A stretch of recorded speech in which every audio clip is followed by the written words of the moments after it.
Bismillahirrahmanirrahim. Assalamualaikum warahmatullahi wabarakatuh.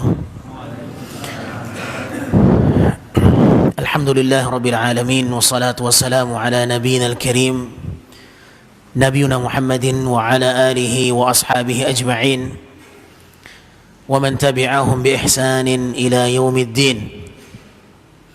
Allahumma inna nas'aluka ilman nafi'an ورزقا طيبا وعملا متقبلا اللهم علمنا منه ما جهلنا وذكرنا منه ما نسينا وانفعنا بما علمتنا وزدنا علما وارزقنا فهما. معاشر المسلمين إخواني أخواتي في الدين رحمني ورحمكم الله. Alhamdulillah, bersyukurlah kepada Allah subhanahu wa ta'ala atas nikmat iman, kenikmatan yang hanya Allah berikan kepada orang-orang yang dicintai oleh Allah. Tidak semua hambanya mendapatkan anugerah iman.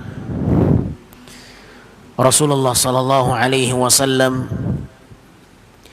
menyampaikan di dalam sebuah hadisnya, Inna Allaha yu'ti dunya ila man yuhib wa man la yuhib wa la yu'ti al-iman illa man yuhib. Allah subhanahu wa ta'ala memberikan kenikmatan dunia ini kepada siapapun yang Allah cintai dan yang tidak Allah cintai. Namun tidaklah Allah memberikan iman kecuali hanya kepada hamba-hambanya yang dicintai. Kenikmatan iman adalah kenikmatan yang bersifat khusus. Kenikmatan iman adalah kenikmatan yang hanya orang-orang yang dicintai oleh Allah lah yang mendapatkannya. Adapun nikmat dunia, maka Allah berikan kepada siapapun yang Allah cintai dan yang tidak Allah cintai. Berbahagialah dan bersyukurlah kepada Allah karena Allah memilih kita untuk mendapatkan nikmat iman, dan semoga keimanan ini yang nantinya mengantarkan kita ke dalam surganya. Allahumma amin ya rabbal alamin.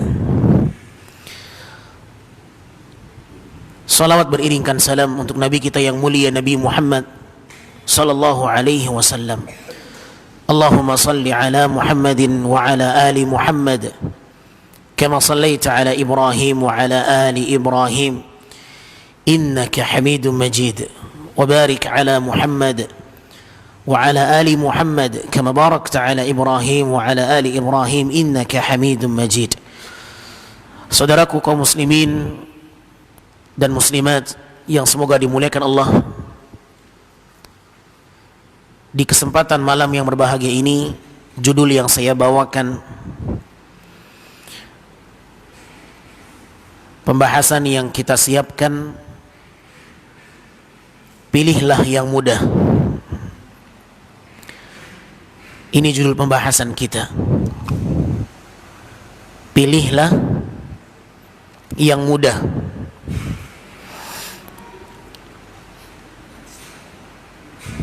Jazakallah khair. Barakallahu fikum. Jazakallah khair. Dalam kehidupan ini kita sering dihadapkan dengan dua pilihan. Mana yang akan kita pilih? Opsi mana yang akan menjadi pilihan kita? Maka Nabi yang mulia alaihi salatu wassalam, di antara petunjuknya ketika beliau dihadapkan dengan dua pilihan, maka beliau memilih yang termudah. Dan itulah petunjuk Nabi yang mulia sallallahu alaihi wasallam. Apapun pilihannya, maka kalau di situ ada yang mudah, maka Nabi akan memilih yang mudah itu, selama pilihan itu tidak mengandung unsur dosa.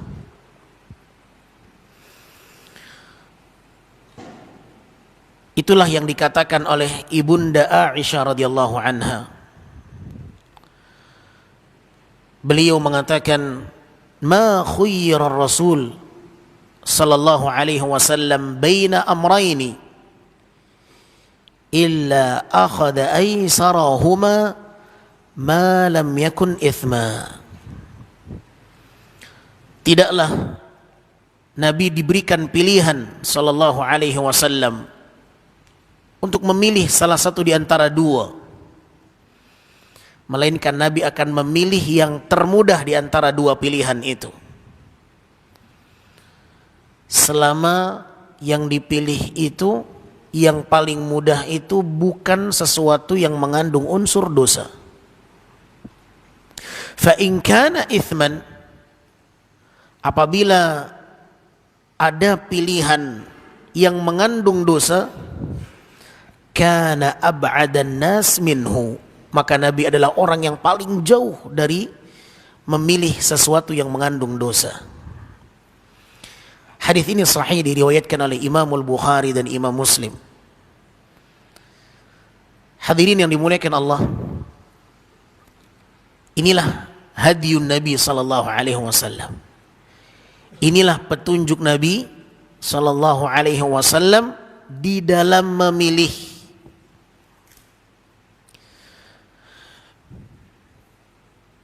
Pilihan apapun, ketika kita berhadapan dengan beberapa pilihan, opsi, entah pilihan yang berkaitan dengan sebuah kebijakan, keputusan, apapun yang akan kita pilih, maka pilihlah yang paling mudah. Itulah petunjuk Nabi sallallahu alaihi wasallam. Dan hadis ini sangat jelas bagaimana Ibunda Aisyah radhiyallahu anha menyampaikan kepada kita bagaimana prinsip Nabi dalam memilih. Dan hadis ini sahih, diriwayatkan oleh Imam Al-Bukhari dan Imam Muslim. Tidak ada pilihan yang datang kepada Nabi yang mulia sallallahu alaihi wasallam melainkan Nabi akan memilih yang paling mudah.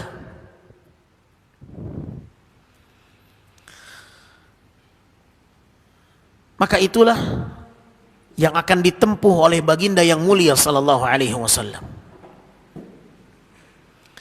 Daiman yamilu 'inda al-ikhtiyar ila as-sahli wal yasir. Nabi SAW selalu memilih yang mudah. Wa kana yuhibbut taysir, dan Nabi sangat suka dengan sesuatu yang mudah untuk dilewati oleh kaum muslimin.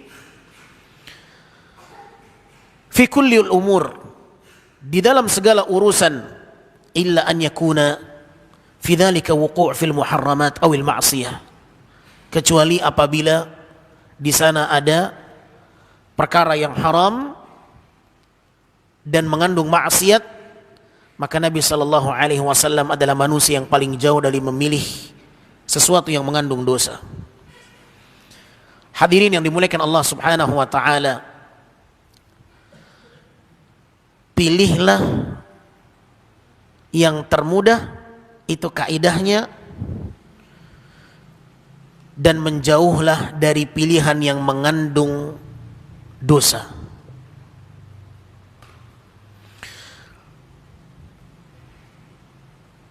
Sebahagian kaum muslimin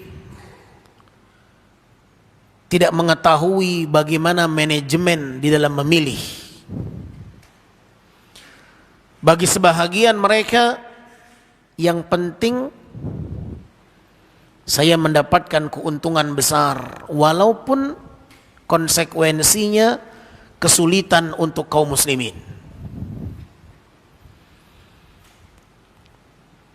Maka ini adalah pilihan yang tidak berjalan di atas petunjuk Nabi yang mulia sallallahu alaihi wasallam. Ketika kita ingin memilih ma'asyiral muslimin,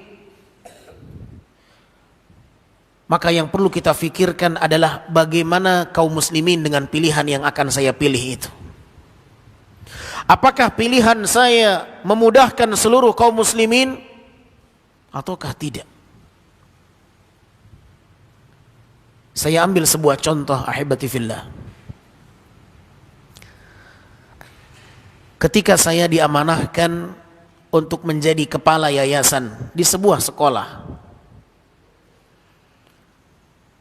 muncul satu gagasan untuk menaikkan SPP.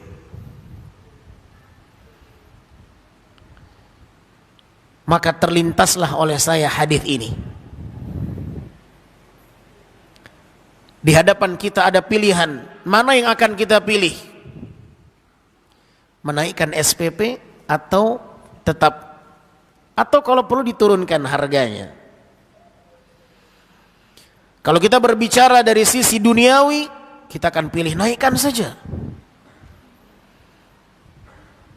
Karena nantinya semakin menjanjikan, uang kas semakin bertambah. Atau mungkin alasan yang lain, gaji guru bisa kita tambah, dan seterusnya. Tetapi kemana hadis ini akan kita tempatkan? Karena seorang muslim bukan hanya sebatas memilih mana yang enak menurut dia, tetapi yang mudah untuk dilewati oleh banyak kalangan kaum muslimin. Apakah keputusan saya, kebijakan saya, pilihan saya akan memudahkan urusan kaum muslimin atau tidak? Itu yang harus terlintas dalam benak seorang muslim ketika memilih. Jangan hanya mementingkan dirinya sendiri, tetapi orang lain akan berimbas kepada kesulitan yang luar biasa. Saat ini sangat disayangkan ketika mereka yang diberikan satu tanggung jawab dan amanah, mereka hanya memilih mana yang lebih menjanjikan dunianya untuk mereka, tetapi tidak memilih mana yang lebih mudah untuk dilewati oleh kaum muslimin. Kalau bisa dipersulit, kenapa dipermudah? Inilah mindset sebahagian manusia sekarang ini. Seharusnya jabatan, amanah dan tanggung jawab yang diberikan oleh Allah kesempatan untuk menjalankan amanah, hendaknya dia berusaha, berjuang bagaimana dia bisa memudahkan urusan kaum muslimin. Dan itulah yang dipilih oleh Presiden kota Madinah yang pertama, Nabi Muhammad sallallahu alaihi wasallam. Wa kana yuhibbu at-taysir lil muslimin. Nabi SAW berusaha bagaimana seluruh kaum muslimin mendapatkan kemudahan dalam segala hal. Masih ingatkah kita tentang kisah ketika kota Madinah dilanda dengan kemarau yang berkepanjangan? Kemarau yang membuat orang-orang sulit mendapatkan kebutuhan air. Mau masak sulit, mau mencuci sulit. Karena air ini nikmat yang sangat besar. Dia nikmat yang pertama akan ditanya oleh Allah Azza wa Jalla. Ibadah yang pertama kali akan ditanya Allah, salat. Nikmat yang pertama kali akan ditanya oleh Allah, nikmat air. Dan kezaliman pertama yang akan dihisab adalah pertumpahan darah. Air sepele, tetapi ketika tidak ada air kita akan kelabakan, kita akan kesulitan. Karena air adalah sumber kehidupan. Wa ja'alna minal ma'i kulla syai'in hayy.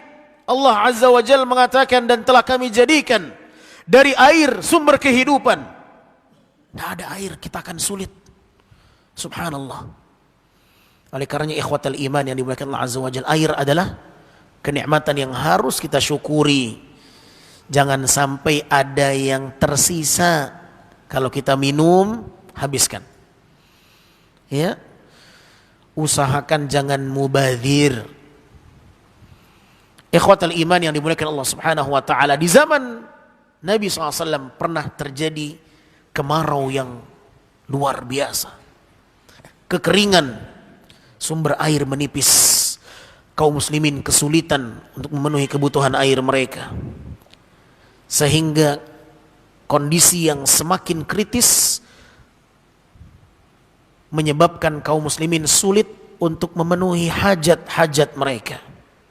Persediaan air habis, tersisalah air yang dimiliki oleh orang Yahudi. Tersisa sumur yang masih memiliki kandungan air berlimpah milik orang Yahudi. Setiap hari kaum muslimin harus membeli dari orang Yahudi dengan harga yang mahal.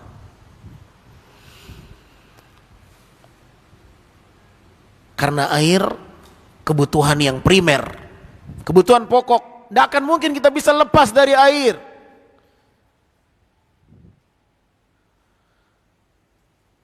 Namun apalah daya yang dimiliki air hanya oleh orang Yahudi. Orang Yahudi mengambil kesempatan dalam kesempitan. Maka dia menjual dengan harga yang mahal, berapapun akan dibeli. Karena tak bisa ada yang berlepas dari air. Kaum muslimin membayar dengan harga yang mahal untuk memenuhi hajat mereka. Setiap hari mereka harus beli. Nabi merasa iba dengan kaum muslimin. Nabi sangat sayang kepada kaum muslimin, kaum mukminin. Maka Nabi SAW mengumumkan, man yashtari bi'ru rumah, barang siapa yang bisa membeli sumur rumah, maka baginya surga. Bi'ru rumah, sumur yang dimiliki oleh orang Yahudi, menjadi sumber air satu-satunya di kota Madinah yang masih didapatkan di kala itu. Yang lain sudah kehabisan, kering. Ujian, tak lepas dari ujian dari Allah Azza wa Jalla. Maka Nabi mengumumkan, siapa yang bisa membeli sumur dari orang Yahudi ini, baginya surga. Maka datanglah sahabat Nabi yang mulia. Siapa sahabat Nabi yang mulia yang membeli ini? Utsman bin Affan radhiyallahu anhu. Beliau adalah ahli dagang. Banyak yang ingin membeli dari orang Yahudi tak mau melepasnya. Bagaimana strateginya Utsman agar sumur itu mau dijual oleh orang Yahudi? Ini sumber pendapatan yang tak ada kompetitor di situ. Tidak ada pesaing di situ. Hanya satu-satunya sumber air dia yang dia miliki. Sayang kalau dijual. Itu mungkin akan terlintas oleh kita.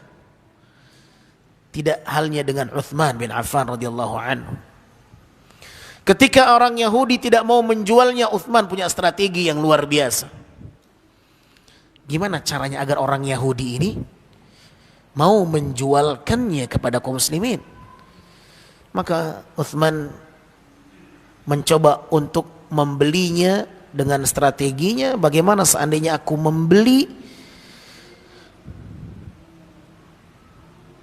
air ini dari sumur ini setengahnya, aku beli setengahnya, kata Utsman,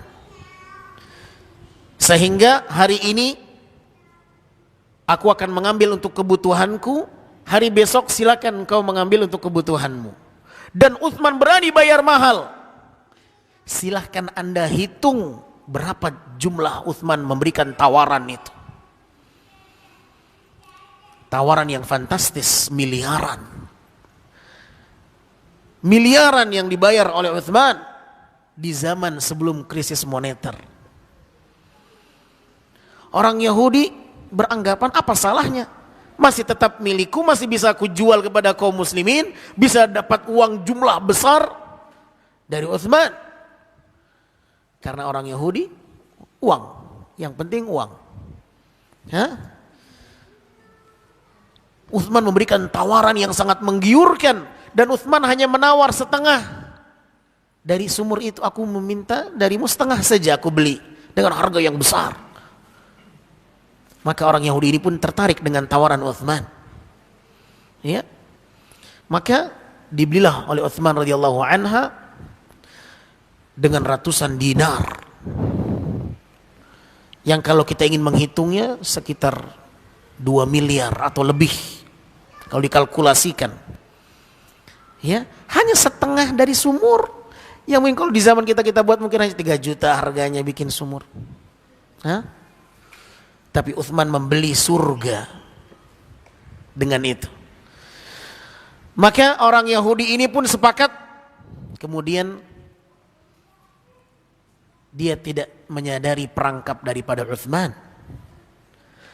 Ketika Utsman telah berhasil membeli setengah dari orang Yahudi ini, satu harinya untuk Utsman bebas mengambil semaunya, satu harinya lagi milik orang Yahudi ini bebas untuk menjualkan kepada kaum muslimin, tanpa disadari oleh orang Yahudi bahwa Utsman ternyata memiliki maksud lain. Maka Utsman setelah berhasil membeli dari orang Yahudi ini setengah, dia memiliki saham 50% dari sumur itu. Maka Utsman mengumumkan kepada penduduk Madinah, kaum muslimin, siapapun di antara kalian yang ingin mengambil air dari situ, silakan ambil sepuasnya sesuai dengan kebutuhan kalian di hari itu. Jatah saya. Diambil oleh kaum muslimin. Ya. Seluruh kebutuhan kaum muslimin terpenuhi di Madinah. Bayangkan berapa jumlah air yang dimiliki oleh orang Yahudi. Bayangkan. Satu kota Madinah bisa terpenuhi kebutuhannya oleh sumur orang Yahudi ini. Berapa jumlah air yang dimiliki oleh sumur orang Yahudi ini. Itu pula ujiannya yang Allah titipkan untuk dihadapi oleh kaum muslimin. Ketika datang hari milik orang Yahudi menunggu. Kok nggak ada yang datang, ini orang muslim? Kemana mereka yang biasanya mereka membeli? Tidak ada satupun yang datang. Dia telah termakan dengan strategi Utsman. Lihat pedagang yang luar biasa, strateginya bermain. Di hari Utsman, kaum muslimin mengambil kebutuhan untuk 2 hari. Sehingga di hari esok milik orang Yahudi, jatah orang Yahudi, kaum muslimin sudah tercukupi kebutuhannya, tak perlu lagi mengambil. Orang Yahudi ini sudah salah menilai Utsman radhiyallahu anhu.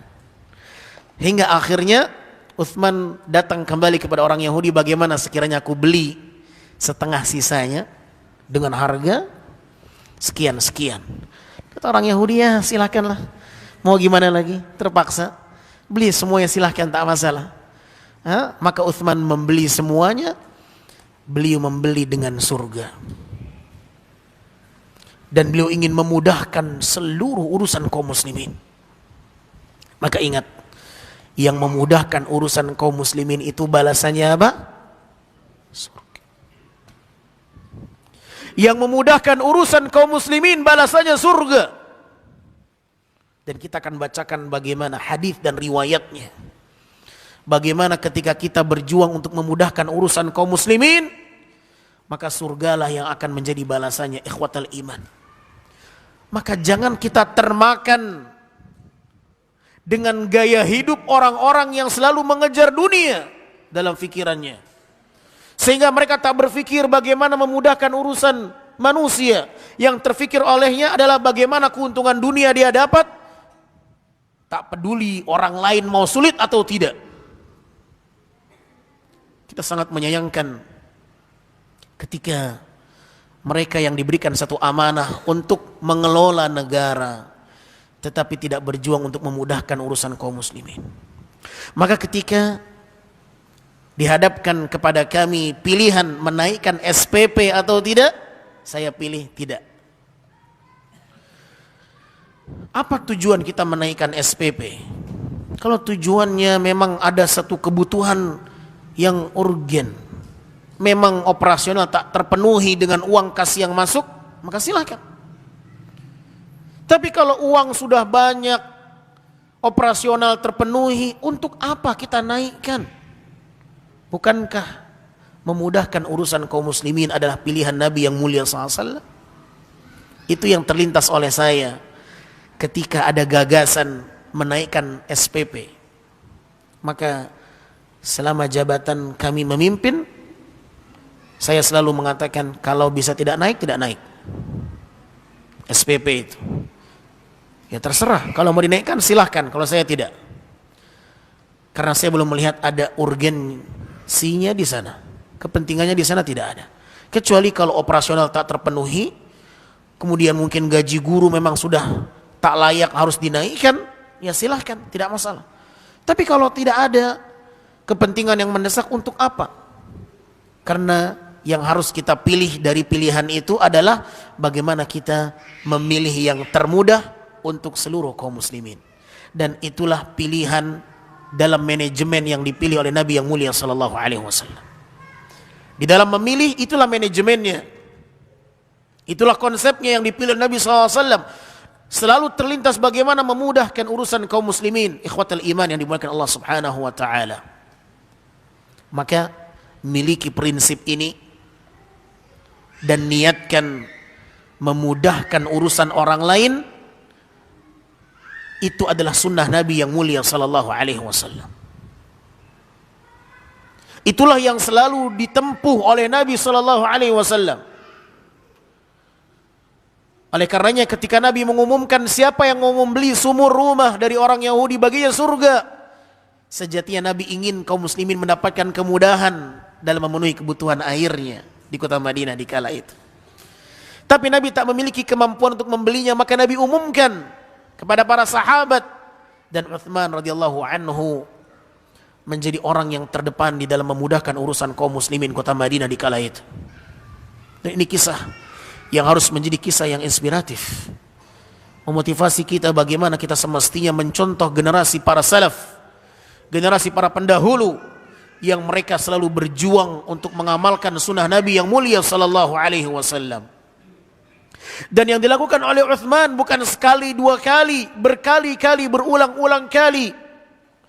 Dalam peperangan Tabuk, bagaimana kaum muslimin dalam kondisi yang sulit,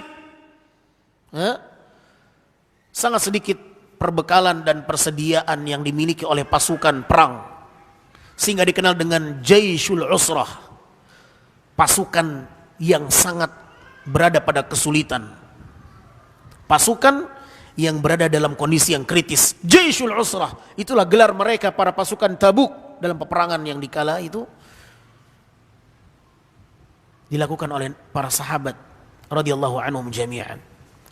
Maka ketersediaan yang sedikit membuat Uthman kembali mendermakan hartanya di jalan Allah subhanahu wa ta'ala dengan jumlah yang sangat banyak, sehingga dikatakan ma darra Uthman ba'dal yaum, sungguh tidak akan membahayakan Uthman setelah hari ini.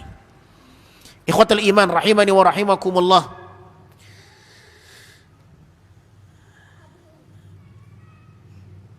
Mengapa kita harus memilih yang mudah? Maka jawabannya karena Allah suka dengan yang mudah. Allah suka dengan kemudahan. Oleh karenanya kita akan banyak mendapati dalil dalam Al-Quranul Karim, hadis yang menunjukkan bahwa Allah menginginkan kemudahan dalam syariatnya.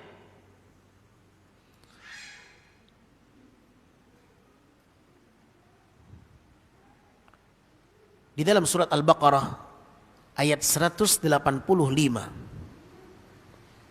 Allah subhanahu wa ta'ala menyebutkan yuridullahu bikumul yusra wala yuridu bikumul usr. Allah menginginkan untuk kalian kemudahan dan Allah tak menginginkan kalian kesulitan. Allah menginginkan kalian kemudahan dan Allah tak menginginkan dari kalian kesulitan. Artinya pilihan Allah untuk memudahkan urusan hambanya, itu pula pilihan Nabi, manusia utusannya. Allah menginginkan kemudahan untuk hambanya, Nabi SAW menginginkan kemudahan untuk umatnya. Maka memilih yang mudah itu perkara yang dicintai oleh Allah Subhanahu wa taala. Makanya syariat-syariat Allah sangat banyak. Bagaimana kelonggaran, kelapangan dalam syariatnya kita akan temukan di dalam banyak ayat dan syariatnya. Ketika seseorang berhutang, kemudian dia tak sanggup melunasi hutang itu pada waktu tempo jatuh pelunasan, apa syariat yang Allah tegaskan dalam Al-Quran? Fa in kana dzu usratin fanadhiratun ila maisarah. Kalau dia sedang sulit kondisinya, dia tak sanggup melunasi hutangnya, hendaklah kau berikan masa tenggang yang membuat dia mudah untuk melunasinya di lain waktu. Lihat bagaimana Allah mengajak kita untuk memudahkan urusan kaum muslimin. Pilih yang mudah.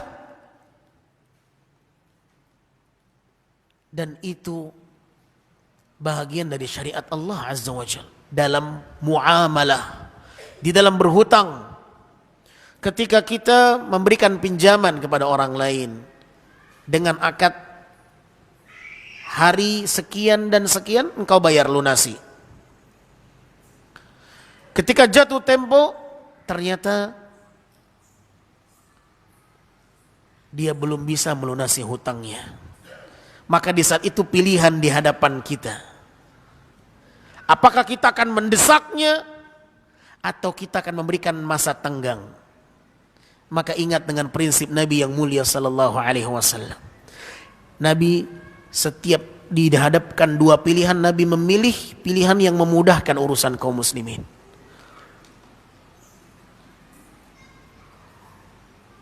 Maka Allah berfirman, fa in kana dzu usrah fanadhirah ila maisarah. Kalau dia sedang sulit, maka berikan masa tenggang agar dia mudah melunasinya di lain hari.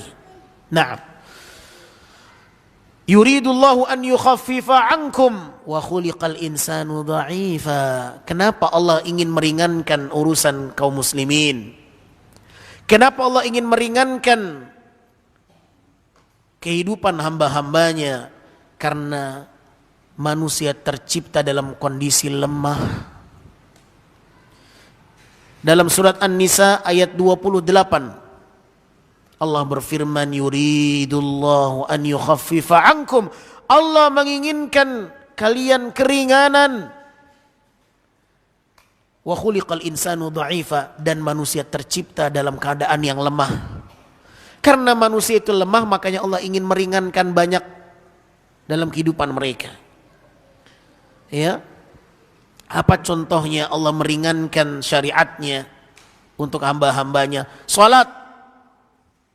Yang tak mampu berdiri boleh apa? Boleh berlari. Yang tak mampu berdiri maka dia boleh duduk. Yang tak mampu duduk maka dia boleh berbaring. Lihat bagaimana kemudahan dalam syariat Allah. Bayangkan kalau seandainya tidak ada cerita itu, harus berdiri. Bagaimana beratnya seseorang mengerjakan salat dalam kondisi sakit. Tetapi Allah Azza wa Jalla menginginkan kemudahan untuk hambanya. Sebagaimana puasa, Allah mengatakan yuridullahu bikumul yusra wa la yuridu bikumul usr. Ketika mereka yang dalam kondisi sakit, fa'iddatun min ayyamin ukhar, silakan dia ganti di hari yang lain. Ketika dia musafir tidak mampu berpuasa, silakan ganti di hari yang lain. Allahu Akbar. Setelah itu apa kata Allah? Yuridullahu bikumul yusra. Karena Allah inginkan dari kalian kemudahan. Dan Allah tak menginginkan kalian kesulitan. Wala yuridu bikumul usra. Allah menginginkan kemudahan untuk hambanya. Maka Allah suka dengan hambanya yang memudahkan urusan saudaranya. Bagaimana salat? Ketika datang seorang kepada Nabi yang mulia sallallahu alaihi wasallam, dia mengeluh kondisinya yang sakit, ambeien, wasir. Ya Rasulullah, kanat bi bawasir. Ya Rasulullah, aku punya penyakit wasir. Apakah boleh aku salat duduk? Kata Nabi SAW, salli qa'iman, fa illam tastati' fa qa'idan, fa illam tastati' fa ala janb. Salatlah engkau berdiri. Kalau sekiranya tak sanggup berdiri, engkau duduk. Tak sanggup duduk, maka berbaringlah engkau mengerjakan salat. Lihat, tidakkah kita merasakan di situ ada kasih sayang Allah kepada hambanya? Tidakkah terasa oleh kita bagaimana luasnya rahmat Allah kepada hambanya? Allah tidak memaksakan kita. La ikraha fid din. Tidak ada paksaan dalam beragama ini. Ya. Haji, apakah wajib bagi semua kalangan manusia, mampu dan tidak mampu? Tidak. Tetapi haji wajib bagi yang mampu. Bayangkan kalau seandainya Allah katakan wajib berangkat haji semua kaum muslimin setiap tahun. Mau dia mampu, mau tak mampu. Bagaimana beratnya kita akan merasakan itu. Tetapi ternyata ketika Nabi menerangkan rukun Islam yang 5, 2 kalimat syahadat, kemudian mendirikan salat, kemudian apa? Kemudian apa? Berpuasa, kemudian bayar zakat, kemudian haji bagi yang mampu. Haji bagi yang mampu. Subhanallah. Dan ini menunjukkan bahwa Allah tidak ingin menyulitkan hambanya dalam beribadah. Apalagi contoh dalam syariat Allah di mana di situ Allah menginginkan kemudahan bagi hambanya. Banyak tayammum. Tidak bisa berwudu, dia boleh bertayammum. Tidak ada air, gimana dia akan bersuci? Maka ada syariat yang namanya tayammum. Allahu Akbar. Di pesawat, ya, mungkin tidak ada air yang cukup, maka dia boleh bertayammum. Kemudahan demi kemudahan Allah berikan kepada hambanya. Musafir, boleh dia mengqasar salat yang 4 menjadi 2. Boleh dia menjamak salat, menggabungkan 2 waktu salat pada 1 waktu saja, baik takdim maupun takhir. Dan ini kemudahan demi kemudahan yang Allah inginkan dari hambanya. Dan Allah menginginkan kemudahan dari kalian. Allah tak menginginkan kesulitan kepada kalian. Maka inna ad-dina yusran. Agama itu apa? Mudah. Agama itu mudah. Kata Nabi yang mulia sallallahu alaihi wasallam. Tetapi ingat, Islam itu mudah bukan berarti bermudah-mudahan. Bukan berarti bermudah-mudahan akhirnya melalaikan. Sebagian orang beranggapan Islam itu kan mudah. Ngapain harus begini, ngapain harus begitu? Yang mudah saja. Apa yang bagi kita mudah itu yang kita jalankan. Akhirnya dengan alasan itu dia melanggar batasan-batasan Allah. Dia tidak memahami maksud apa agama yang mudah itu. Kelewat batas. Agama itu mudah bukan berarti bermudah-mudahan. Jangan menjadikan kaidah ini sebagai alasan sehingga menjalankan agama sekehendak yang kita inginkan. Catat itu baik-baik. Agama itu mudah bukan berarti kita bebas mengekspresikan, berinovasi dalam beragama semau kita. Saya ingin beragamanya begini, saya ingin beragamanya begini, saya pengen sholatnya begini, saya pengen pakai hijabnya begini, saya pengennya sholatnya nggak di masjid, di rumah saja. Kan mudah. Subhanallah.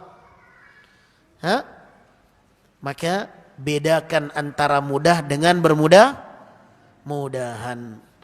Ikhwatal iman yang dimuliakan Allah Subhanahu wa taala, sebagian orang menjadikan kaidah memilih yang mudah tapi salah dalam menjalankan dan mengaplikasikan kaidah ini. Bukankah Nabi memilih yang mudah, kata mereka? Maka saya pun memilih yang mudah bagi saya. Akhirnya apa? Saya sholat fardunya di rumah saja. Kan mudah. Ini benar atau tidak? Benar atau tidak? Benar. Kalau sakit di rumah. Tidak mampu dia ke masjid, silakan di rumah. Iya, kalau engkau orang yang berudzur, silakan di rumah. Mudah. Tapi kalau engkau tak sakit, kau harus datang ke masjid. Masa iya? Naam. Apa dalilnya? Bahwa sholat berjamaah bagi laki-laki itu wajib di masjid. Sudah Isya? Jam berapa Isya? Sudah azan masuk? Hah? 36. Taib. Siapa yang tahu dalilnya? Apa dalil yang menunjukkan bahwa sholat berjamaah wajib di masjid bagi laki-laki? Siapa yang bisa menyebutkan dalilnya?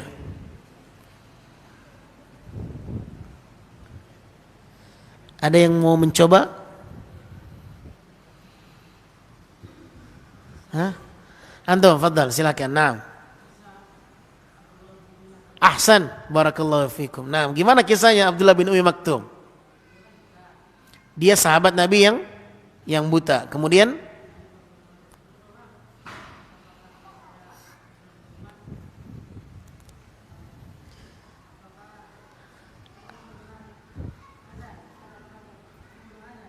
Nah, Masya Allah, tabarakallah. Barakallahu fikum, jazakumullah khair. Nah, fadal, silakan akhi. Silakan. Masya Allah, silakan. Nah, ini hadiah buat antum. Barakallahu fikum. Nah, ahsanallahu ilaikum. Hayakumullah.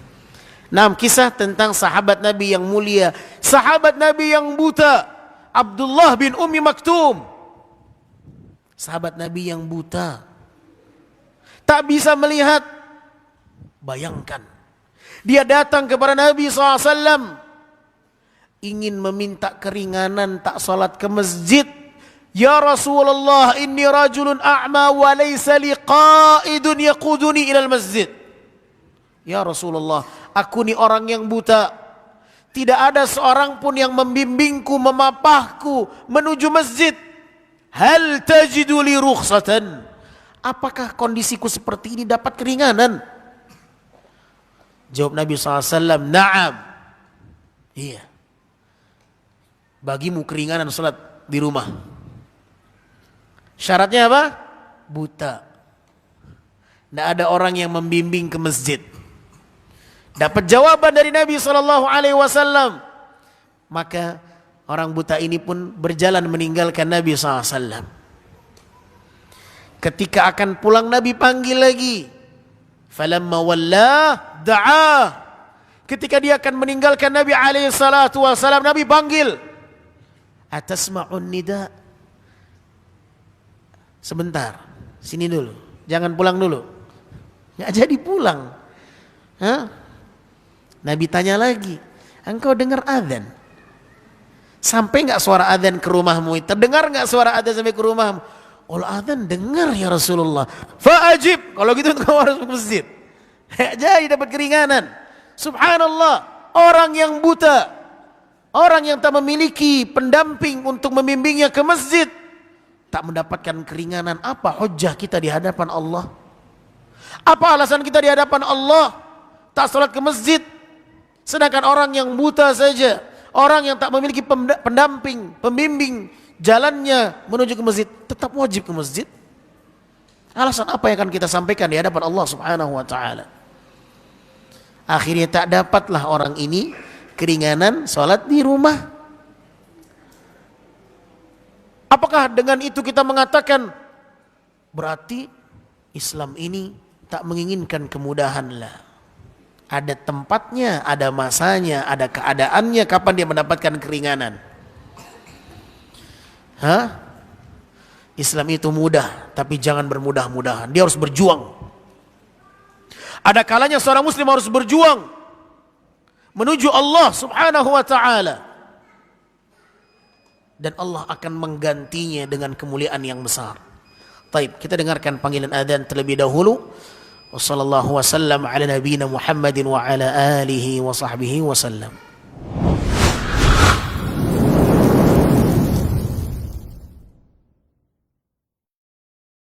Allahu Akbar, Allahu Akbar, Allahu Akbar, Allahu Akbar. Asyhadu an la ilaha illallah.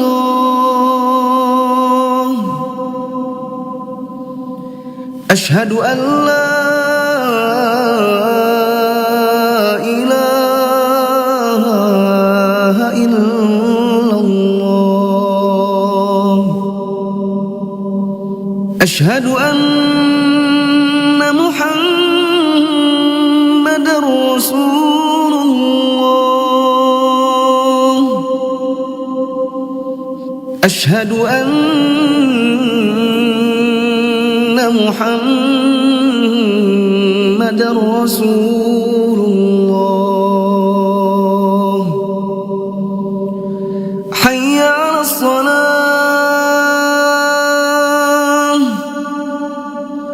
حي على الصلاة،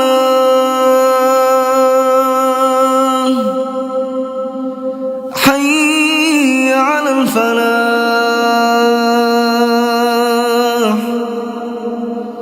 حي على الفلاح.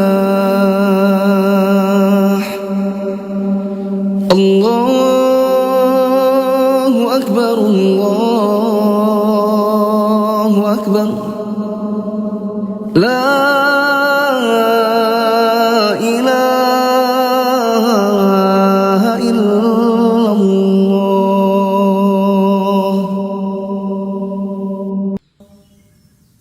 اللهم صل على محمد وعلى آل محمد كما صليت على آل إبراهيم إنك حميد مجيد. اللهم بارك على محمد وعلى آل محمد كما باركت على آل إبراهيم إنك حميد مجيد.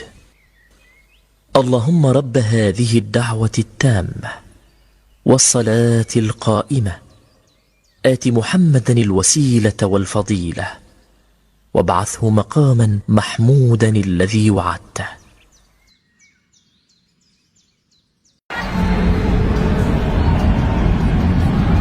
Dunia, kesenangan yang kita nikmati dalam kehidupan dunia, semua pasti akan ditanya oleh Allah Subhanahu wa taala. Allah taala berfirman, "Tsumma latus'alunna yawma idzin 'anil na'im." Kemudian kalian benar-benar akan ditanya pada hari itu tentang semua kenikmatan-kenikmatan. Ketika kita bernikmat-nikmat dengan kehidupan dunia, kita langsung ingat bahwa semua kenikmatan yang kita rasakan akan ditanya oleh Allah Subhanahu wa taala. Tentang sepatu yang kita beli, tentang baju yang kita beli, tentang rumah, tentang mobil, bahkan semua yang kita miliki, jam tangan dan yang lainnya. Kelak satu persatu itu akan ditanya oleh Allah Subhanahu wa taala.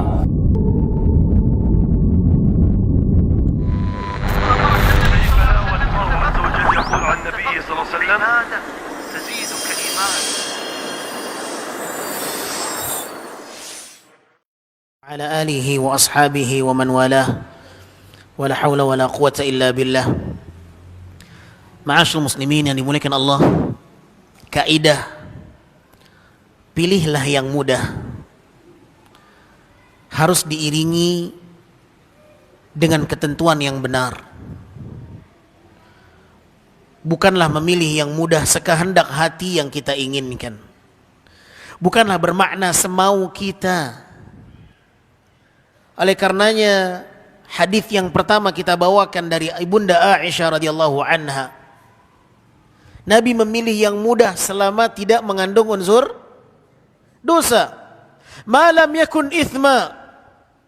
Kalau yang kita pilih mudah tetapi mengandung dosa, maka itu yang Nabi paling jauh memilih pilihan yang seperti itu. Kana ab'adun nas minhu. Oleh karenanya ikhwatal iman, hati-hati di dalam menjalankan kaidah memilih yang mudah. Sebahagian para wanita ketika mereka keluar rumah, mereka menggunakan jilbab yang pendek.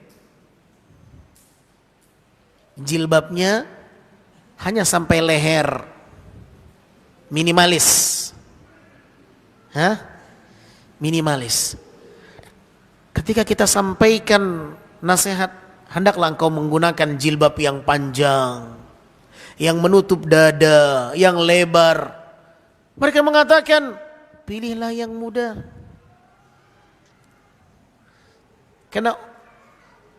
Kenapa harus paksakan yang besar?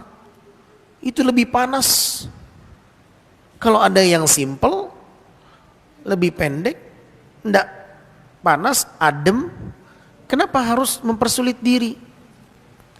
Maka ini adalah cara yang salah di dalam menjalankan dalil dan kaidah.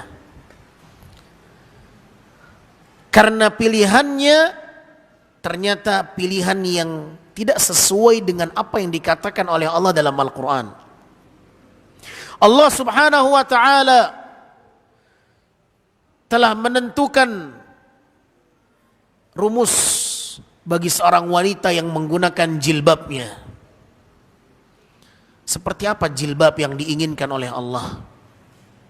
Banyak para wanita bermudah-mudahan dalam menggunakan jilbab. Jilbab kalau mau sholat pakai jilbab. Selepas sholat keluar dari masjid pakai jilbab. Ada atau tidak?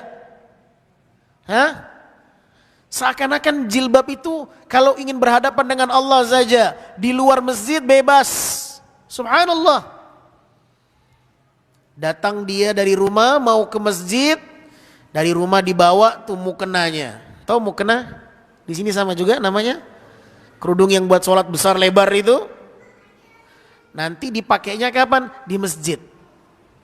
Selesai sholat, dilipat lagi, dibawa pulang, nggak pakai kerudung, nggak pakai jilbab yang besar. Mereka mengatakan jilbab itu kan yang penting nutup kepala. Tidak. Jilbab itu ada ketentuannya. Allah telah berbicara tentang jilbab dalam surat An-Nur ayat 31. Surat apa? An-Nur ayat 31. Pesan bagi wanita yang sangat banyak dalam ayat ini. Wa qulil mu'minati yaghdudna min absarihinna wa yahfazna furujahunna wa la yubdina zinatahunna illa ma dhahara minha wal yadribna bi khumurihin ala juyubihin. Hendaklah wanita menjulurkan jilbabnya, menutupi juyub. Juyub itu bentuk jamak dari kata jaib. Nih, kantong. Kantong ini jaib namanya. Bagian dada. Dan ini bagian yang vital bagi wanita, sensitif sekali. Lekuk tubuh di area ini. Karena ini bisa membangkitkan syahwat seorang lelaki yang melihatnya. Allah perintahkan, julurkanlah wahai para wanita kerudung kalian sampai menutupi juyub kalian, bagian dada kalian ini. Tutupi dia.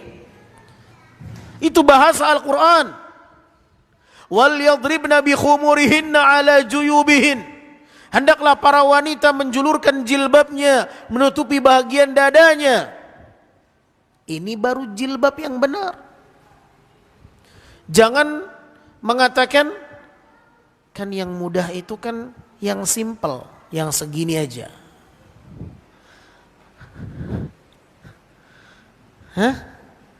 Set. Halas. Dia harus tutup semuanya. Allah perintahkan demikian. Maka engkau harus memilih yang tidak mengandung dosa. Jangan kau memilih yang mudah tetapi mengandung dosa, menyelisih yang diinginkan oleh Allah. Anehnya, banyak para wanita yang menganggap aneh seorang wanita yang berhijab syar'i menggunakan jilbabnya yang besar, tetapi mereka sendiri ketika sholat pakai jilbab yang besar, mukena yang melebar. Sehingga tanpa mereka sadari, kerudung yang kecil yang minimalis yang mereka kenakan, mereka tanpa sadar menganggap itu belum sesuai standar, makanya mereka pakai mukena lagi kalau mau sholat. Kalau kerudungnya sudah sempurna, tidak perlu pakai mukena lagi mau sholat, itu aja yang dia pakai. Tapi kenapa tidak sesuai dengan standar, makanya mereka pakai tambahan mukena lagi. Terkadang kita lihat ada perempuan seperti itu, udah pakai kerudung, tapi kalau mau sholat tambah lagi kerudung lagi, mukena lagi. Tanpa disadari, mereka mengatakan secara tidak langsung jilbab yang mereka kenakan belum sesuai dengan standar, makanya mereka pakai itu lagi mukena. Bisa difahami? Nah, yang sesuai dengan standar itu yang dipakai di sholat. Yang Anda sering mengatakannya mukena, itulah dia yang sesuai dengan standar. Karena tidak sesuai dengan standar yang mereka kenakan, makanya mereka pakai mukena lagi ketika mau sholat.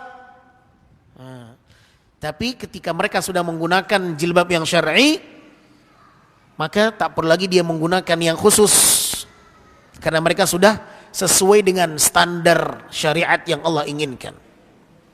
Kaum muslimin dan muslimat yang dimuliakan Allah Subhanahu wa taala. Jadi alasan yang pertama, kenapa kita memilih yang mudah? Alasan yang pertama karena Allah suka dengan yang mudah. Allah menginginkan yang mudah.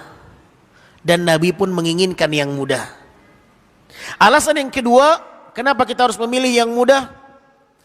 Karena Nabi melarang kita mempersulit urusan orang lain, mempersulit diri sendiri.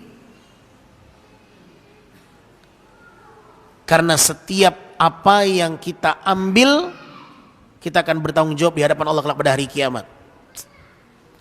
Apakah kebijakan ini, keputusan yang saya ambil akan membuat saya mudah di hari kiamat atau sulit di hari kiamat pertanggungjawabannya. Kalau kita mempersulit urusan orang lain, maka dia siap untuk dipersulit persidangannya nanti di hari kiamat. Mengapa kita harus memilih yang mudah? Karena kita juga ingin mudah urusannya di hari kiamat. Itu alasan yang kedua. Oleh karenanya Nabi SAW di dalam sebuah hadis yang sahih diriwayatkan oleh Imam Al-Bukhari dan Imam Muslim, Nabi mengatakan, yassiru wa la tu'assiru wa basyiru wa la tunaffiru. Mudahkanlah urusan orang lain, jangan kalian persulit. Berikan kabar gembira, jangan membuat orang lari menjauh. Jangan membuat orang takut, berikan kabar gembira. Yassiru wa la tu'assiru, kata Nabi SAW. Mudahkanlah urusan orang lain, jangan kalian persulit. Ya. Sahabat Nabi Mu'adz bin Jabal radhiyallahu anhu pernah mendapatkan teguran dari Nabi SAW ketika beliau memimpin salat Isya dengan bacaan yang panjang.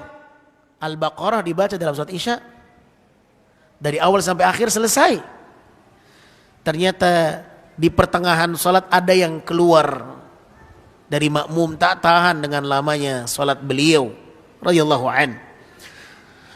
Maka sampailah kabar kepada Mu'adz tentang orang yang keluar dari barisan jamaah.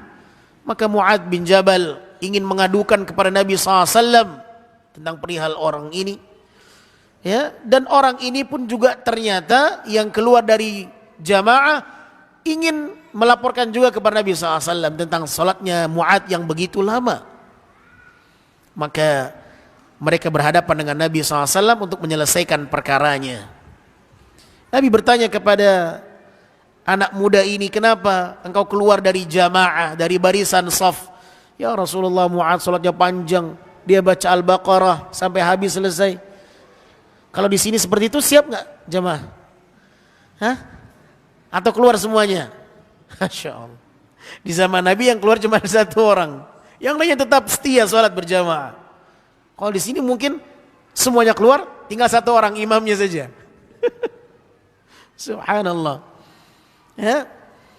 Ini jamaah makmumnya subhanallah tetap setia, satu orang keluar.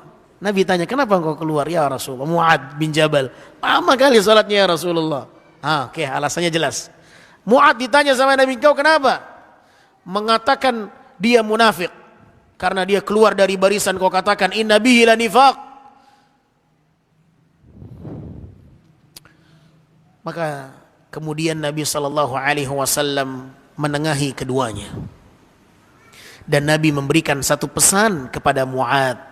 Afattanun anta ya Mu'ad. Wahai Mu'ad, apakah engkau akan menimbulkan fitnah di tengah manusia dengan caramu memimpin salat dengan bacaan yang panjang ini? Bacalah olehmu sabbih isma rabbikal a'la, hal ataka hadithul ghashiyah, wal laili idha yaghsha, wasyamsi waduhaha. Nabi arahkan surat-suratnya, ini yang kau pantas baca, ini yang kau pantas baca, ini yang kau pantas baca. Di tengah mereka tak sama dengan orang yang berada di belakang Nabi SAW di kala itu. Di antara mereka ada orang tua, ada orang yang lemah, ada wanita, ada anak kecil. Fihimul dha'if wa fihimul kabir wa fihimun nisa wal atfal. Tak sama. Tergantung bagaimana kesiapan makmum. Berarti Mu'ad itu ada pilihan mau baca yang panjang atau yang pendek. Maka bacalah yang mudah untuk diterima oleh makmum. Makanya Nabi mengatakan kepada Mu'ad, wahai Mu'ad, jangan kau menimbulkan fitnah ya dengan pilihan bacaan suratmu yang panjang. Ya, bacalah yang pendek. Ya, yang memang orang bisa menerimanya. Ikhwatal iman rahimani wa rahimakumullah.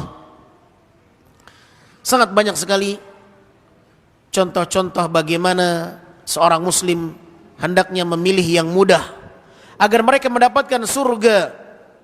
Rasul sallallahu alaihi wasallam mengatakan, rahimallahu rajulan samhan idza ba'a wa idza ishtara wa idza qada wa idza iqtada. Dalam hadis Bukhari, Nabi sallallahu alaihi wasallam mengatakan, Allah sangat menyayangi, merahmati seseorang yang mudah dalam berjual beli, di dalam menagih hutang dan membayar hutang. Allah sangat menyayangi, merahmati seseorang yang mudah dalam berjual, dalam membeli, dalam menagih hutang, dalam membayar hutang. Jadilah orang yang mudah dalam membeli, jadilah orang yang mudah di dalam menjual, jadilah orang yang mudah di dalam menagih hutang, jadilah orang yang mudah dalam membayar hutang. Apa maksud mudah di saat membeli? Para ulama menegaskan, contoh mudah dalam membeli, kita tidak nawar habis-habisan. Berapa harganya? Harganya 3.000. Oke, 3.000 anak beli. Padahal ada hak dia untuk nawar, tapi dia tidak. Udah nggak apa-apa, 3.000. Mudah dalam membeli. Ya. Walaupun mungkin dia tidak butuh dengan itu. Boleh jadi dia membeli karena ingin menolong orang yang menjual biar laku. Subhanallah. Ya. Dia mungkin melihat ada orang yang menjual ini kasihan, orang yang sudah tua, ya, nenek-nenek pinggir jalan, dia beli untuk membahagiakan nenek yang sudah tua dalam menjual barangnya. Mungkin dia tak butuh, tetapi dengan membeli barangnya itu adalah kebahagiaan untuk penjual sehingga barangnya laku. Betul tidak jemaah? Ini diantara bentuk kemudahan di dalam membeli, kata para ulama, dan tidak menawar habis, walaupun dia ada hak untuk bisa menawar. Dia tawar, mungkin nawarnya sedikit, padahal ada hak dia untuk menawar besar. Berapa harga barang? 100.000. Ana beli 99.000 boleh?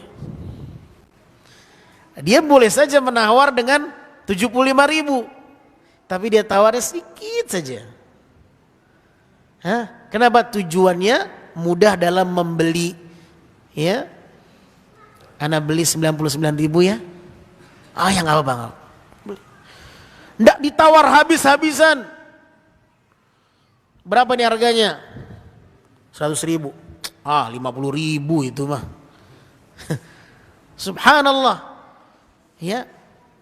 Udahlah 95.000 lah, nggak apa-apa. Enggak 50.000. Ya 90 lah, 90. Enggak 50.000. Tetap juga seperti itu. Ya. Subhanallah. Ada orang yang seperti itu. Tapi Allah sayang dengan orang yang mudah dalam membeli. Berapa harganya? Harganya 3.000, dikasih 5.000. Dah kembaliannya ambil aja. Subhanallah. Hah? Dia mudah dalam membeli. Harga 3.000 dibayar berapa? 5.000. Allah suka dengan orang yang mudah dalam membeli. Berapa harganya? 95.000, kasih 100.000. Dah ambil aja kembaliannya. Allah suka dengan orang yang seperti itu. Memudahkan penjual, mudah dalam membeli barang. Sebaliknya, mudah dalam menjual. Allah merahmati seseorang yang mudah dalam menjual barangnya. Dia jual barang 90.000. Akhi, ana punya uang cuma 85.000. Ya nggak apa-apa sudah, 85.000. Fadhal. Dia mudah dalam menjual. Ini orang yang sangat dicintai oleh Allah. Allah merahmati orang yang mudah dalam menjual. Saya pernah di Madinah. Ini mau pulang ke Indonesia. Udah habis masa umroh kita, mau balik ke Indonesia. Uang real tinggal 10 real. Beli apalah ini? Saya datang ke salah satu mahal tijari, ya, kantin, ya, toko. Saya cari, saya melihat ada satu sorban imamah Yaman. Saya pilih yang paling bagus, yang paling mahal. Saya bilang, ini berapa harganya? Ini 90 real. Uang cuma berapa? 10 real. Jauh atau tidak selisihnya? Jauh, luar biasa jauhnya. Akhirnya karena selisihnya jauh udah nggak jadi. Saya bilang kayaknya nggak jadi dulu, ditahan sama dia. Kenapa nggak jadi? Uang ana sudah penghabisan, tinggal segini, tinggal 10 real. Dia bilang benar tinggal segitu sisanya. Benar, ini terakhir saya mau ke Indonesia setelah ini. Udah ambil sama engkau 10 real. Itu saya langsung dapati langsung, ya ikhwan. Subhanallah, udah antum ambil ini 10 dengan harga 10 real. Antum doakan anak. Subhanallah, luar biasa. Ada orang-orang yang seperti itu. Dia tidak mencari keuntungan dunia, dia mencari keuntungan dari Allah Azza wa Jalla. Dia berniaga dengan Allah, bukan berniaga dengan manusia. Ada orang-orang yang memang itu yang dia cari. Bagi dia dunia bukan segala-galanya.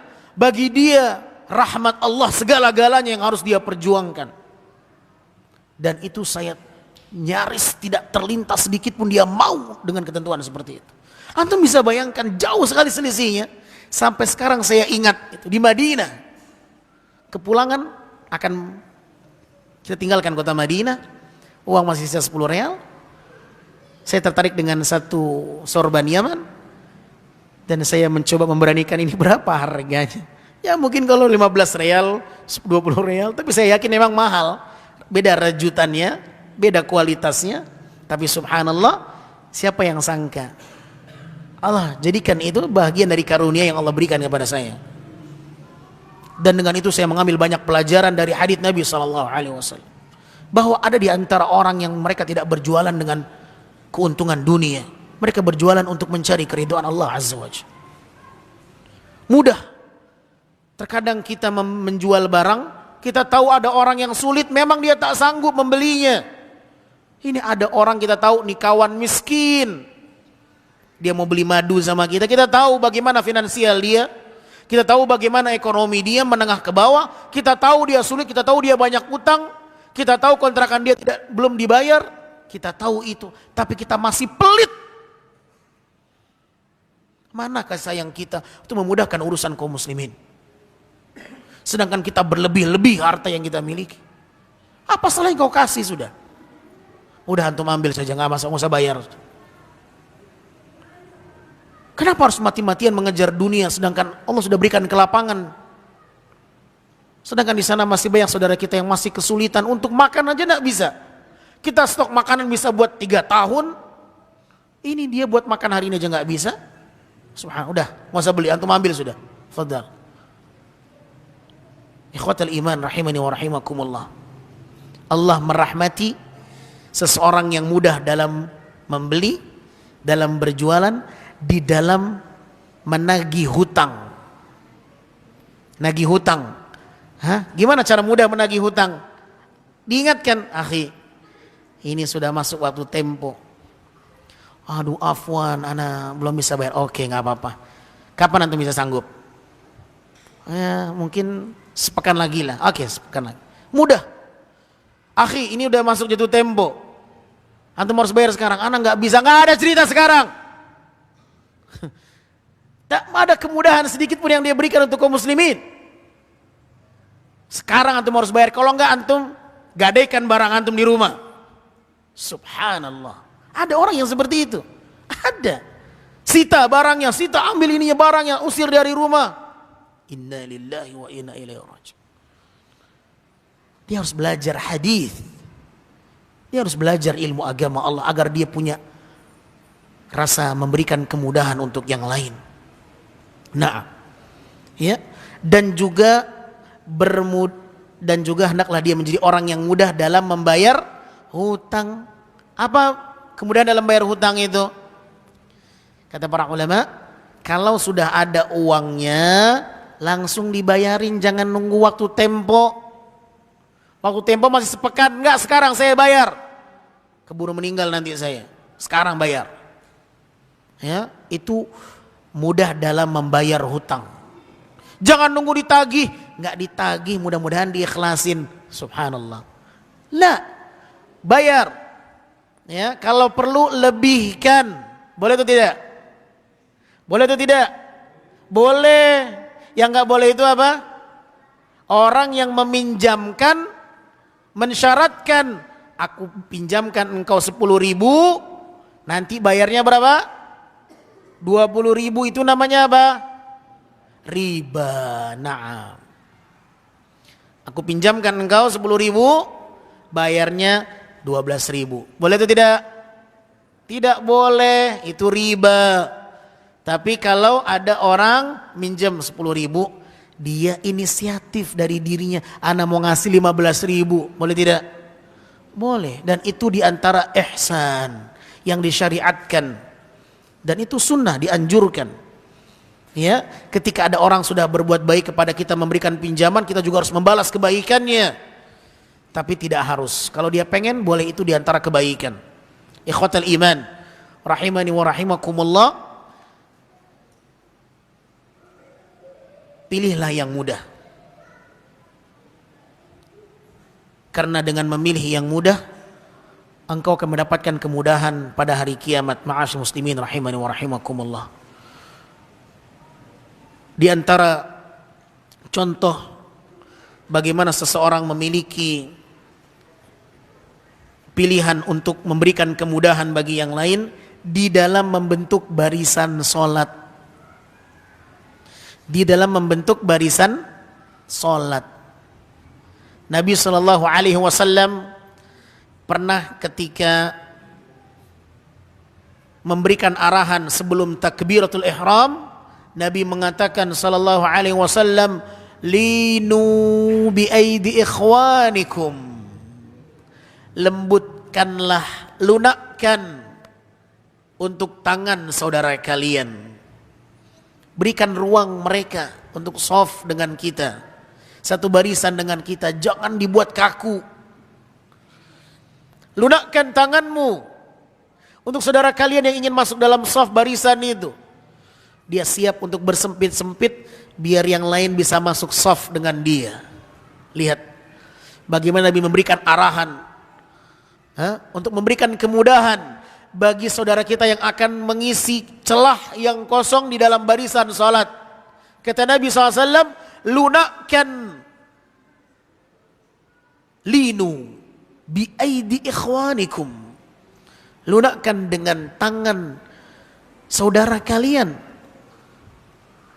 agar dia bisa masuk dalam barisan juga. Ada kira-kira spares ya segini, udah kita berikan, kita lunakkan tangan kita biar dia bisa masuk satu soft dengan kita. Kita bisa memilih berlapang atau kita bisa memilih untuk memberikan ruang bagi orang yang akan mengisi saf. Semua pilihan ada di tangan kita. Tetapi Nabi SAW mengingatkan, lunakkan dengan tangan saudara kalian. Jangan dibuat kaku tangan ini. Biar yang lain juga bisa satu saf dengan kita. Ini salah satu contoh ahibati fillah. Kita sebagai mertua ingin memutuskan jumlah mahar. Yang memutuskan mahar siapa? Orang tua atau calon yang akan menikah? Perempuan atau mertua? Atau orang tua? Siapa yang memutuskan mahar? Kok nggak ada yang jawab? Siapa? Wanita. Wanita siapa nih? Ibunya atau tetangganya? Yang mau nikah, benar nih. Bukan, nggak ada intervensi orang tuanya, nggak ada intervensi mertuanya, calon. Nah, yang punya hak menentukan mahar itu yang mau nikah anak perempuan itu. Tetapi terkadang ada intervensi dari orang tua. Masa engkau mintanya cuma segitu sama calon lakimu? Minta dong yang besar, minta rumah, minta mobil, minta ini. Apa kata Nabi sallallahu alaihi wasallam? A'dhamun nisa'i barakah aisarahunna ma'unatan wa fi riwayah aisarahunna sadaqa. Wanita yang paling berkah, yang paling besar keberkahannya adalah seorang wanita yang paling mudah maharnya. Yang paling mudah maharnya, bukan yang paling mahal, yang paling mudah. Kenapa kok itu wanita yang paling besar keberkahannya? Kata para ulama, karena wanita ketika memudahkan proses pernikahan dengan tuntutan yang kecil kepada calon pasangannya, suaminya, maka dia telah memudahkan suaminya dalam beribadah kepada Allah.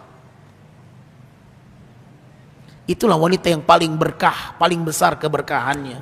Dia tidak mau mempersulit calon suaminya untuk beribadah kepada Allah. Nah, betapa banyak mereka yang memberikan harga mahar, akhirnya nggak jadi nikah. Banyak atau tidak? Nggak sanggup saya mahar segitu, mahal. Akhirnya nggak jadi nikah. Akhirnya berzina. Nabi SAW mengatakan wanita yang paling besar keberkahannya, yang paling mudah maharnya, yang disanggupi dengan mudah oleh calon suaminya. Subhanallah.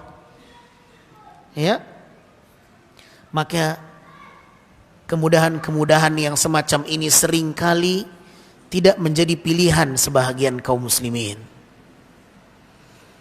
Dipersulit, ya.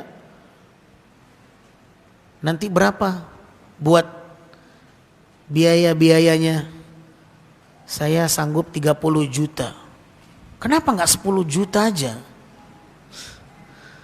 Atau kenapa enggak 60 juta? Terkadang kita mempersulit, ya. Kalau kita tahu dia punya kesanggupan sekian, ya sudah sekian.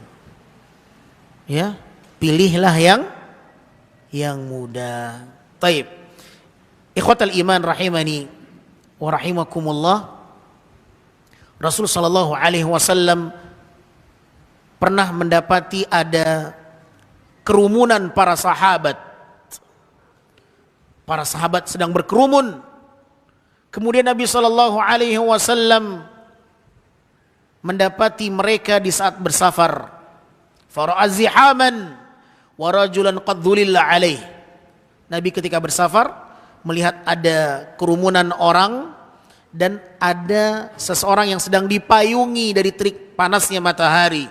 Maka Nabi bertanya, "Mahadha? Ada apa ini?" Nabi mengatakan, "Shaimun." Ada orang yang berpuasa, ya Rasulullah, tapi dia pingsan. Tidak sanggup. Kondisi terik yang panas, safar, puasa. Panas kondisinya, pingsan dia. Maka Nabi SAW mengatakan, "Laisa minal bir as-siyamu fis safar." Bukanlah bentuk kebaikan bersafar dia dalam kondisi berpuasa. Apakah pertanda maknanya orang sedang safar tak boleh puasa? Boleh atau tidak? Boleh atau tidak? Apa alasannya? Mana dalilnya? Siapa yang bisa memberikan dalil? Ini majelis dalil, majelis ilmu. Jawaban harus disertai dengan bukti. Siapa yang bisa memberikan jawaban bahwa berpuasa itu boleh ketika safar? Tapi kenapa di sini Nabi mengatakan bukan merupakan sebuah kebaikan bersafar dalam kondisi berpuasa? Lisa minal bir as-siyamu fis safar. Bukanlah bagian dari kebaikan berpuasa di kala safar. Apakah maknanya tidak boleh seorang itu berpuasa ketika safar secara mutlak? Jawabannya boleh atau tidak berpuasa?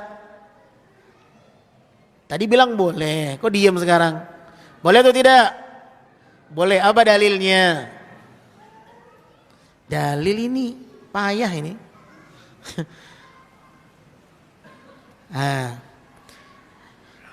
Anas bin Malik pernah mengatakan, "Kunna fis safar, minna man yasum wa minna man yufthir, wa lam ya'ib as-sha'im 'ala al-mufthir wal mufthir 'ala as-sha'im." Ketika kami pernah bersama dengan Nabi, kami pernah bersafar dengan Nabi SAW, sebagian kami ada yang berpuasa, sebagian ada yang berbuka. Orang yang berpuasa tidak mencela yang berbuka, orang yang berbuka tak mencela yang berpuasa. Selama dia tidak berat menjalankan puasa di saat safar, maka diperbolehkan. Yang tidak boleh berat masih dipaksakan berpuasa. Naam, itulah mengapa Nabi mengatakan bukanlah kebaikan berpuasa di saat safar. Tapi kalau kondisinya tidak memberatkan dia, maka berpuasa. Tapi kalau tak sanggup, jangan dipaksakan, karena Allah tak menginginkan kesulitan. Yuridullahu bikumul yusra wa la yuridu bikumul usra. Wa man kana minkum maridan aw ala safar fa iddatun min ayyamin ukhra. Barang siapa yang sakit atau sedang safar, maka dia boleh menggantinya di hari yang lain. Ya. Nah, jadi apakah boleh berpuasa di saat safar? Maka jawabannya boleh. Selama itu tidak memberatkannya. Ya, tapi kalau memberatkannya sampai pingsan, maka ini bukanlah sebuah kebaikan. Ikhwatal iman, rahimani wa rahimakumullah. Maka berfikirlah selalu bagaimana memilih yang mudah, baik mudah untuk dirinya dan juga mudah untuk orang lain. Senanglah memudahkan urusan orang lain, bukan senang melihat orang sulit. Sebahagian kaum muslimin suka melihat orang lain sulit, tak suka melihat orang lain senang. Ya, Nabi SAW pernah berdoa meminta kepada Allah, "Ya Allah, siapapun kelak yang memimpin umatku dan dia mudahkan urusan umatku, mudahkan urusan dia. Ya Allah, siapapun kelak yang memimpin urusan umatku dan dia mempersulit urusan umatku, persulit urusan dia ya Allah." Hati-hati dengan doa Nabi SAW. Dalam riwayat Imam Muslim dari Aisyah radhiyallahu anha, beliau berkata, Nabi SAW berdoa, "Allahumma man waliya min amri ummati syai'an fashaqqa alaihim fashquq alaih, wa man waliya min amri ummati syai'an farafakha bihim farfuq bih. Nabi pernah berdoa kepada Allah, ya Allah, siapapun kelak yang memimpin urusan dari umatku dan dia mempersulit urusan umatku, persulit urusannya ya Allah. Dan siapapun yang kelak memimpin umatku dan dia memudahkan urusan umatku, maka mudahkan urusannya ya Allah. Yang ingin mendapatkan doa kebaikan dari Nabi SAW, mudahkan urusan kaum muslimin. Pilih yang mudah, ya, jangan mempersulit. Kenapa? Konsekuensinya kalau kita mempersulit urusan orang lain, maka dia akan disulitkan urusannya oleh Allah Subhanahu wa ta'ala. Wa man yassara ala mu'sirin yassarallahu alaihi fid dunya wal akhirah. Maka alasan yang ketiga kenapa kita harus memilih yang mudah dan memudahkan urusan orang lain, karena siapapun yang mempersulit urusan orang lain, maka Allah akan mempersulit urusannya di dunia dan di akhirat.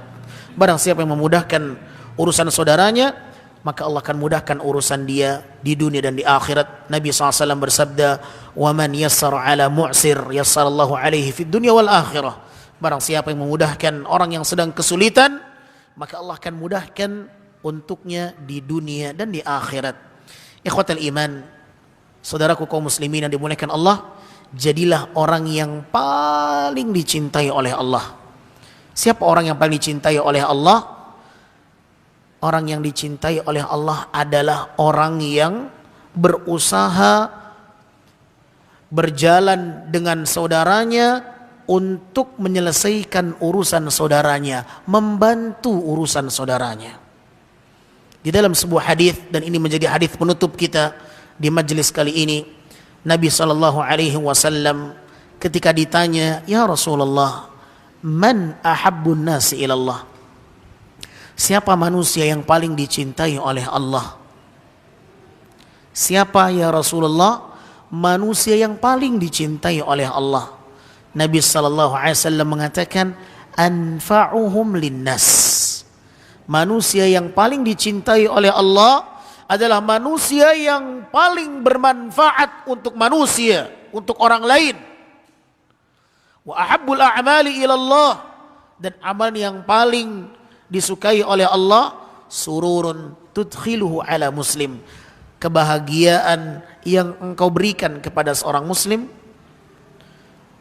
au takshifu anhu kurbah, engkau mengangkat kesulitan dari orang lain, au taqdi anhu daina, engkau melunasi hutang saudaramu, au tatrudu anhu ju'a, atau engkau menjauhkan rasa lapar dari saudaramu, wala an amshi ma'a akhi fi hajatin lahu ahabbu ilayya min an a'takifa fi hadzal masjid syahra, yakni Masjidin Nabawi. Dan sungguh aku berjalan menemani saudaraku untuk hajat dan keperluan dia, itu lebih aku sukai dibandingkan aku i'tikaf di Masjid Nabawi selama 1 bulan.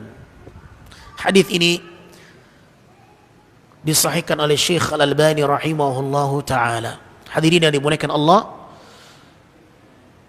kalau kita membantu urusan orang lain, kita berjalan mendampingi seseorang untuk memudahkan urusan dia, menyelesaikan urusan hajat dia, itu jauh lebih dicintai Nabi sallallahu alaihi wasallam dibandingkan i'tikaf di Masjid Nabawi selama 1 bulan. Maka jangan pernah memandang remeh memberikan bantuan kepada orang lain, memudahkan urusan orang lain. Nah, ini yang bisa kita sampaikan ahibati fillah.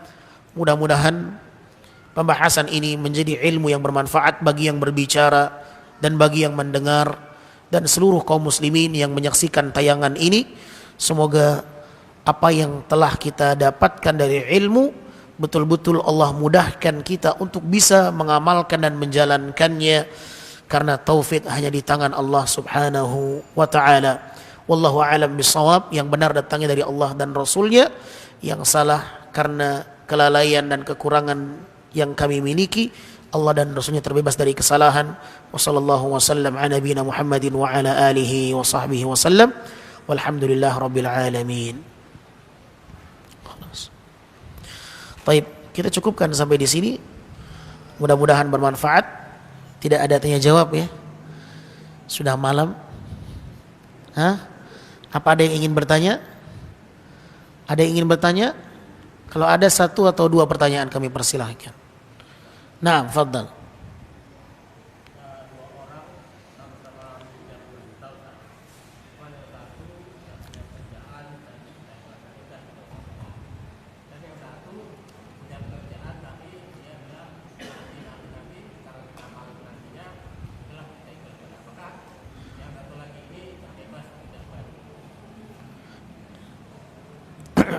Dua orang sama-sama minjem uang. Yang pertama minjem uang kemudian tak bisa bayar. Kita lihat kondisinya susah kemudian diikhlaskan. Kemudian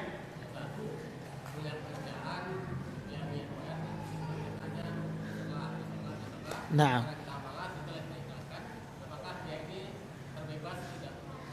kalau kita sudah merelakan, maka sudah selesai urusannya.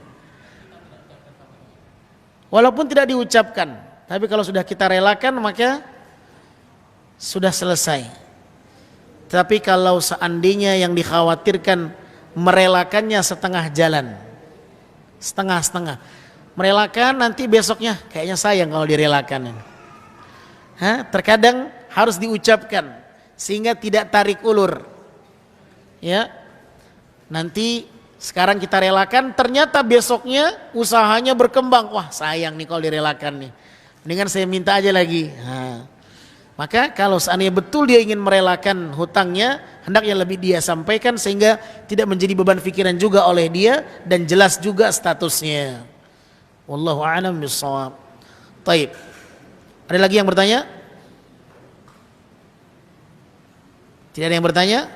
Nah, terakhir. Bagaimana doa yang paling mudah? Tangan begini atau tangan begini? Bagaimana cara berdoa mengangkat tangannya? Disebutkan dalam hadis bahwa Rasulullah SAW mengangkat kedua tangannya dengan menempelkan keduanya, fadhamma baina kaffain. Nabi SAW menempelkan kedua telapak tangannya, dhamma kaffaihi. Kemudian Nabi SAW mengangkat kedua tangannya sejajar dengan pundaknya atau kedua matanya. Kemudian beliau menghadap ke tangannya ketika berdoa melihat. Ini kaifiyah yang lebih benar, yang lebih tepat sesuai dengan penyebutan lafaz riwayat yang disampaikan oleh para periwayat hadis. Ya, di dalam berdoa ada kalanya Nabi SAW mengangkat tangan, ada kalanya tidak mengangkat tangan, ada kalanya berisyarat. Tergantung bagaimana kondisinya. Ya, ada kalanya beliau berdoa tanpa mengangkat tangan seperti berdoa dalam sujud. Mengangkat tangan atau tidak? Tidak. Tapi berdoa ketika kunut witir, mengangkat tangan atau tidak? Mengangkat tangan. Berdoa ketika khutbah, bukan mengangkat kedua tangan tetapi berisyarat dengan jari. Ya. Ketika istisqa, Nabi mengangkat dengan tinggi sampai terlihat ketiaknya ketika istisqa. Maka tergantung bagaimana praktek yang dicontohkan Nabi SAW. Ya, tidak semuanya kondisi berdoa mengangkat kedua tangan. Apakah disebutkan dalam riwayat Nabi SAW ketika keluar dari kamar mandi berdoa mengangkat kedua tangan?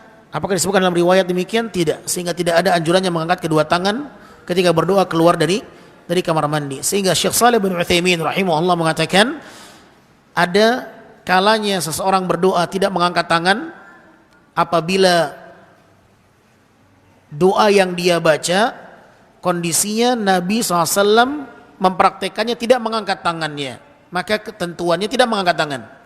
Kalau dia berdoa yang prakteknya Nabi mengangkat tangan, maka di sanalah hendaknya dia mengangkat kedua tangannya. Kalau disebutkan Nabi berdoa dan tak disebutkan Nabi mengangkat tangan atau tidak, maka hukum asalnya dia mengangkat tangan. Ya. Kalau disebutkan Nabi mengangkat jarinya ketika berdoa, maka berdoa dengan mengangkat jarinya ketika berkhutbah Jumat. Nah, maka tidak semua berdoa seseorang mengangkat kedua tangannya. Wallahu a'lam bishawab. Maka mengangkat tangan yang benar wallahu a'lam bissawab, berdasarkan riwayat dhamma kaffaihi, dia menggabungkan kedua telapak tangannya dan melihat kepada tangannya atau sejajar dengan bahagian matanya, kemudian dia berdoa menjadikan batnul kaf, ya, bagiannya ke atas, dan ada juga riwayat yang menyebutkan demikian. Ada beberapa kaifiyah, ada yang seperti ini sebutkan dalam riwayat, kemudian juga seperti ini sebutkan dalam riwayat. Maka ini adalah kaifiyah bagaimana seorang berdoa mengangkat kedua tangannya, wallahu a'lam bissawab. Baik, silakan Bapak. Barakallahu fikum. Hadiah sudah bertanya. Nah, barakallahu fikum. Faddal yang bertanya. Jazakumullah khair. Barakallahu fikum. Hayakumullah. Sampai di sini ma'asyiral muslimin, mudah-mudahan bermanfaat. Kurang lebih yang saya mohon maaf, wabillahi taufik. Subhanakallahumma wa bihamdika asyhadu an la ilaha illa anta astaghfiruka wa atubu ilaik. Wassalamualaikum warahmatullahi wabarakatuh.